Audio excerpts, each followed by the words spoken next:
నమస్కారం రాజశేఖర్ గారు. నమస్తే. ఎప్పుడొచ్చారు? అది రండి, ఇంట్లోకి రండి. ఏంటిది శంకర్? ఇంకా అనాగరికుల్లాగా కనీసం మీ ఆడవాళ్ళ గురించి కూడా పట్టించుకోరా? మన ఊళ్ళో ఒక ఫ్యాక్టరీ కట్టి 10 మందికి ఉపాధి కలుపుదామని వచ్చాను. అంతకన్నా ముందు మన ఊర్లో మరుగుదొడ్లు కట్టిస్తాను.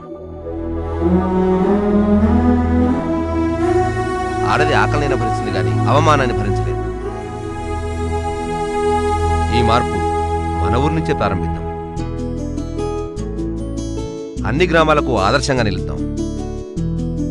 అవును, మీరు చెప్పేది నిజమే. ఆ మార్పు మా ఇంటి నుంచే ప్రారంభిద్దాం.